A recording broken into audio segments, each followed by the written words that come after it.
Hello there and welcome back to my hobby bench. My name is Ken. We are going to continue building our Tamiya 1/48 scale M1A2 Abrams today. When we last left off, we had worked on our lower hull, and now today we're going to move on and we're going to begin working on the road wheels, the drive sprockets, as well as up here we have our return rollers that also need to be added in here. So let's get into it. Alright, for our return rollers, we have them right here on our A sprue. And luckily for us, we have two A sprues. One for basically the equivalent of each side of the vehicle. As you can see, they are identical parts. So what we're going to do is we're going to take our 1718 from both sprues and we will attach them to the vehicle. Alright, so I've got my little parts here all out and I've sanded these ones down. Now I'm going to show you something here with these ones. Now the number 18, A18, has this little piece sticking up here. You want to keep that one on there.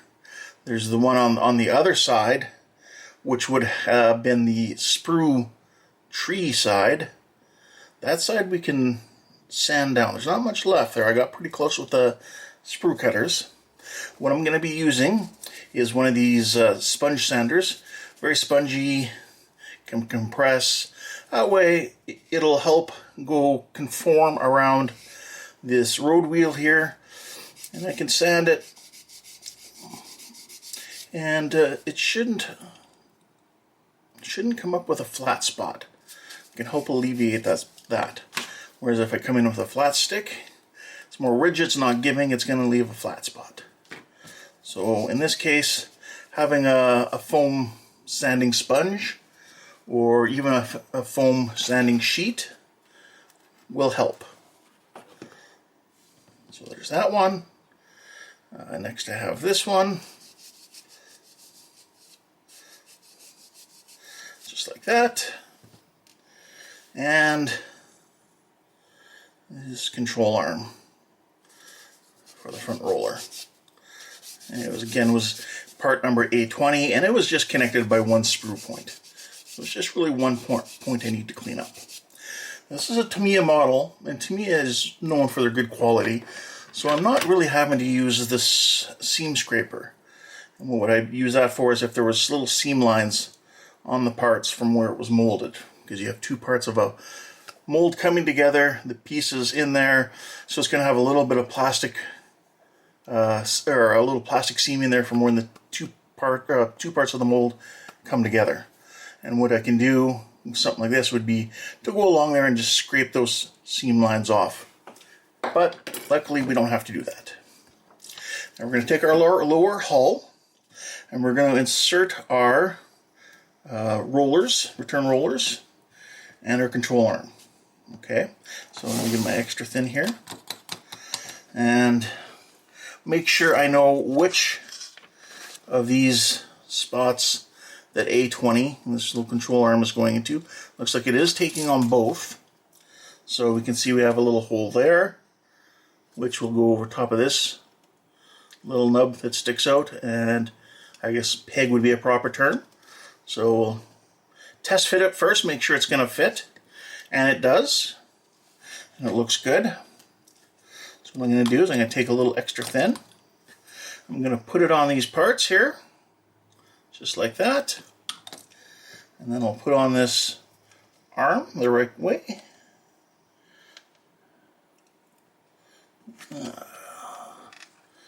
Had it just a second ago. There we go. Just like that. And if you want, you can come along. You don't need a lot more. Not really. But you can come along. You can just put a little extra glue in there. It'll suck it right in with the capillary action and help it for sure stay there. Now these rollers here, part 17, doesn't have that little pin sticking out on top. So what we're going to do, you can take a little glue, put it in this hole, just like that. We'll take our part 17 and we'll put it in there, just like that. Now this one here, part 18, again, it has this little piece sticking up here. We're going to want to keep that to the top, and that's going to sync up with our tracks for when we go to install the tracks on this kit. So again, I'll take some extra thin, I'll stick it in here just like that, and then we'll take our, there we go, and actually it is keyed in place. So if we take a closer look, I hope you can see it on there. This piece here has a flat spot on it. So that's going to key it up so that when you put the return roller in place, it can only fit all the way in one spot, which is perfect. So we don't have to guess on, did I get it, perfectly 90 degrees sticking up so that it can hold the tracks or not. So we'll come over here to our other side. Again, oh, you can see here, this didn't close all the way. So what I'm going to do, I'm going to go to the inside here, and put in a little more extra thin, just like that, the pillar action, and I hold it there for a few seconds. Give it a bit of a tight squeeze. You can kind of see a little bit of glue seeps out sometimes with a little bit of plastic. Not a bad thing for armor modelers, because it does kind of then look like a weld seam. And the tanks, of course, have weld seams on them. There we go. So now that's holding. I'll take a little bit of extra thin cement again, and just kind of cover these up. If you do make a bit of a mess, it's not a big deal, because in the end, the primer and the paint will help cover that all up. So there we go. That's in position. Again, we'll take our A17, put some glue in there, and install our part A17. And we'll take our part A18, and just like that.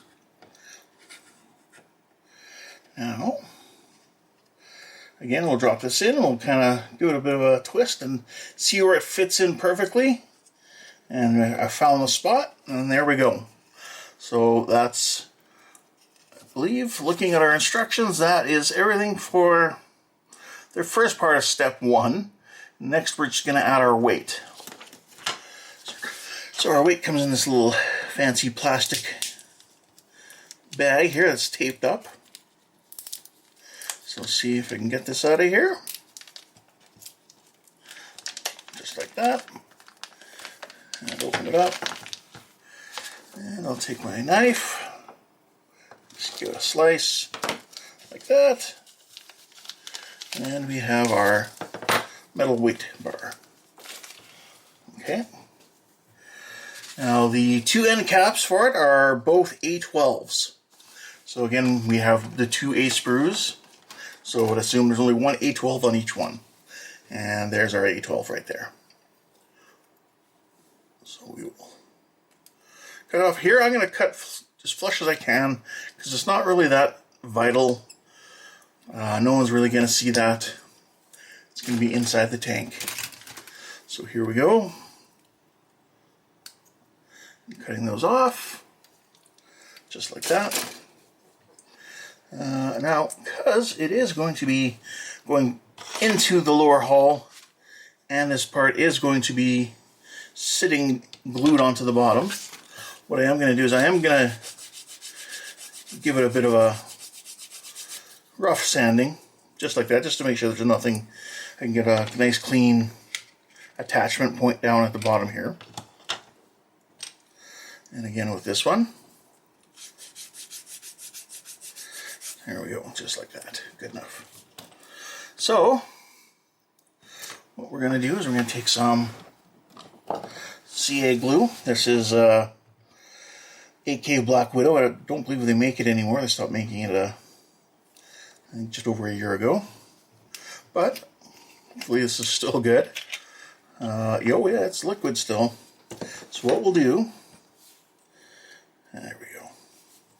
So we're going to put some of that CA glue down into this gel in here. Oh. Now, just like that.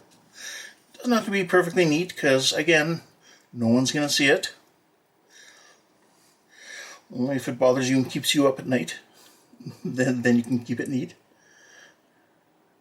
I personally am not going to worry about it. Now what you can do with CA glue, because it takes a little while to bind. So what I'm going to do is just use some accelerator. This is a product you can get mostly at hobby stores. I'm sure they have them other places. And this is going to have the CA glue solidify a lot shorter. Instead of taking 5 minutes or longer, this will cause the CA glue to solidify in seconds. So there we go. Another handy item to have when you're working with CA glue is debonder. This will help remove cured super glue from surfaces. So it's a handy item to have when you're working with those. Now, I got a little bit of super glue on my arm because I am a little bit klutzy, not going to lie. That's what model making is about. And we can see that there's a lot of this Insta-Set here. It's okay. It will evaporate, but I'm going to wipe it up here a little bit. So, and the good thing about this Insta-Set, it doesn't affect your paint, or at least I've never had it affect my paint. So it is a handy item to have. So even at the end of your build, if you're adding something to your model and you're using CA glue, you can still use this. Alright. So what I'm going to do now, I'm going to take a little bit more.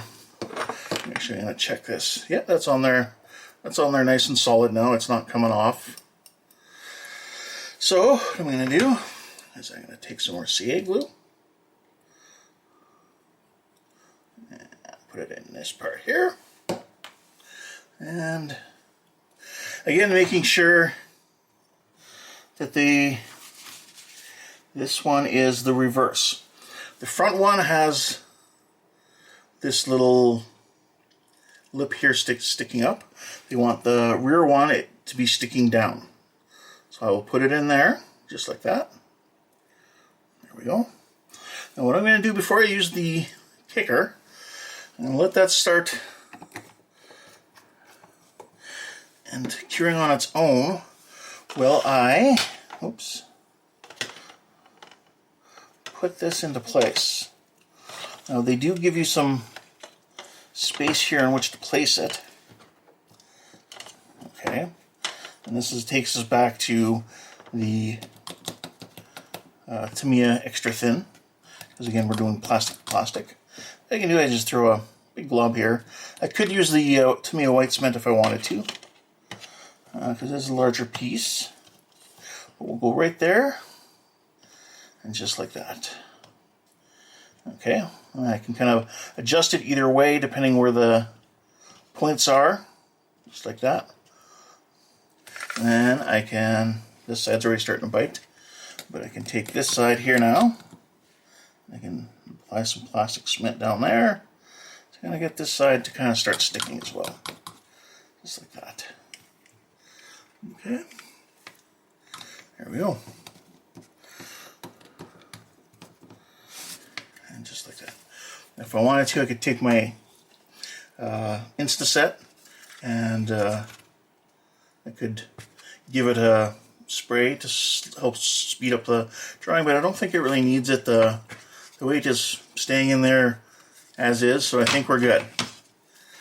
So that concludes step one, all that work and all my talking. So I'm going to get set up here and we'll move on to step two, which will be our road wheels and our drive sprockets.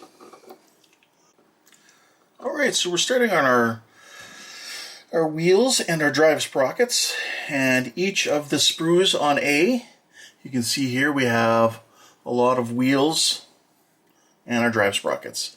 So you're going to need to cut off all of them from both A and B, or from both A sprues, and you'll end up with, this is only 8 so far, this will only make 8 wheels. There's 2 for each wheel, and you need to make up 16 in total, 8 for each side of the vehicle. So what we're going to do is we're going to take one here.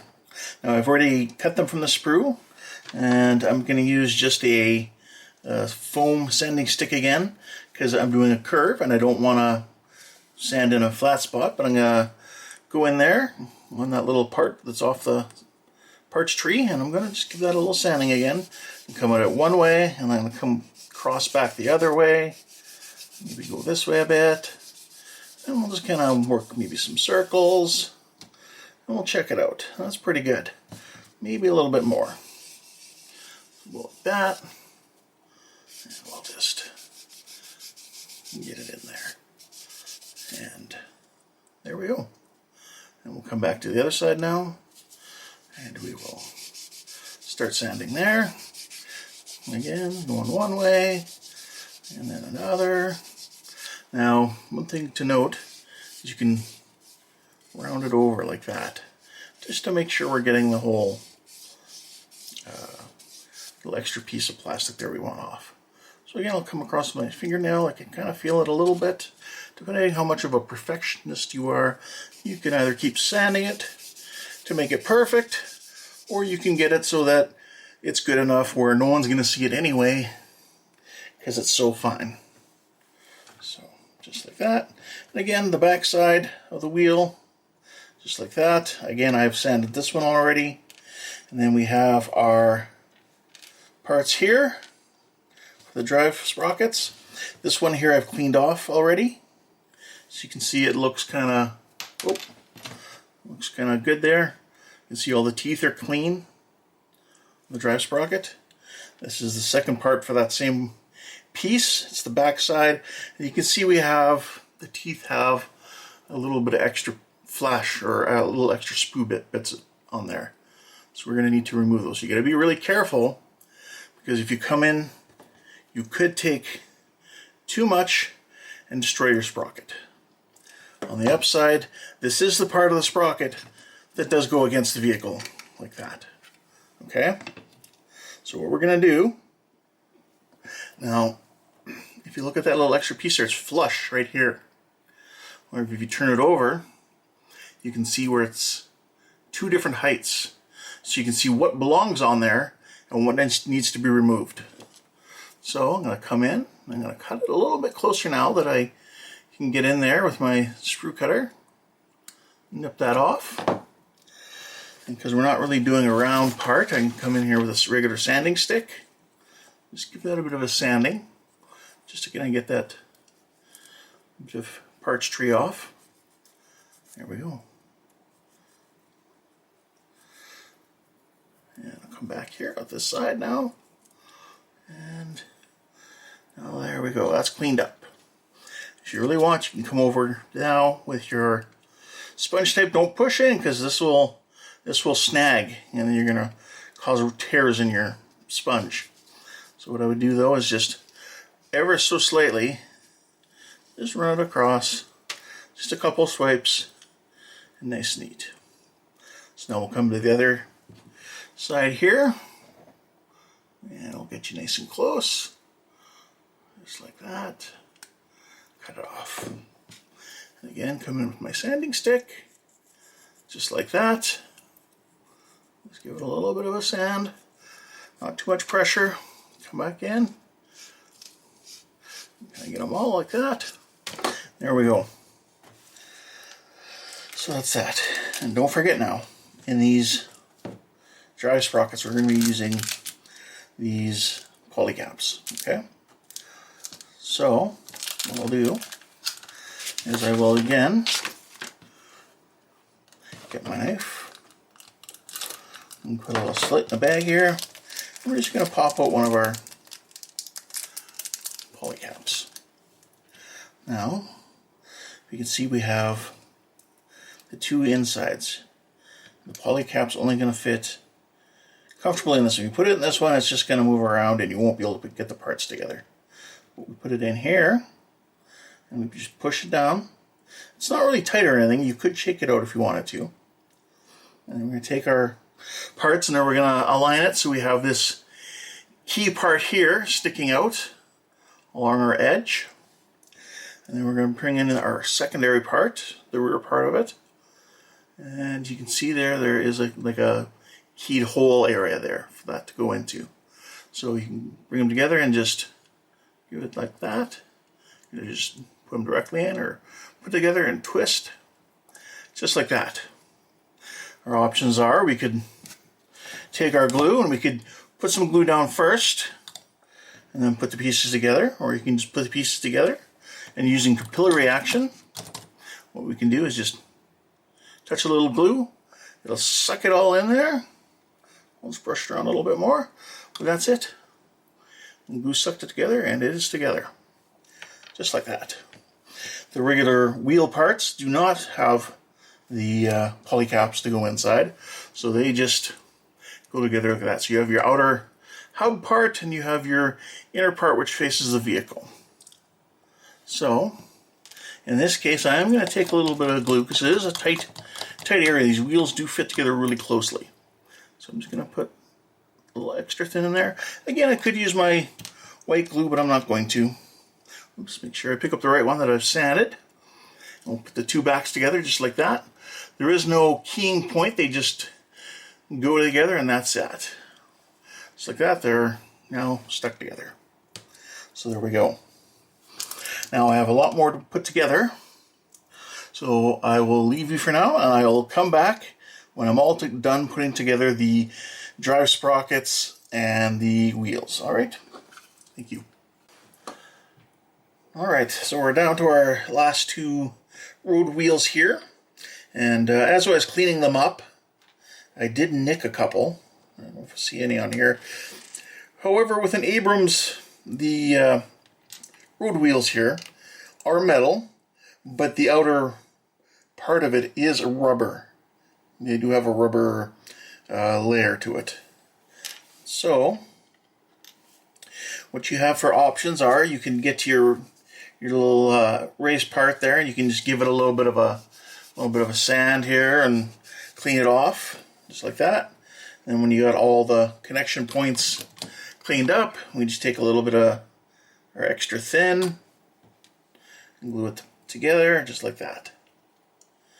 Now, another option that I use when I'm usually mostly working on 135th armor is when I have these dual wheels like this, I do glue them together with the parts mostly cleaned up, but then afterwards I can do two at once.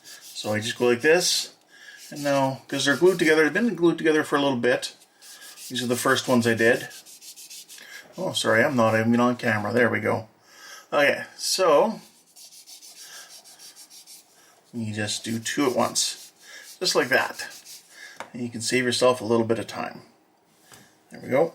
And now these wheels are going to go in place here. Now they just go on there loosely until you glue them in place, like that. Okay? And there goes my compressor. Then we have the sprockets, drive sprockets. Now they have the little poly cap in it, so we can put them on there and we can push them and they'll stay in place and they can spin, like I was saying earlier. Now, once we've kind of got everything on the side here in place, with the top, we're going to also have our side skirts coming in. And they will cover up these little return rollers. It's like that, so you're not really going to see them. Okay? So, what I do is I've glued these in place. However, these, instead of following the directions, which is in part 3 here, if you can see, they have us going through and attaching all these wheels. Now, I do things a little differently here. I do paint them like they have here in the directions. So we have a couple options for painting.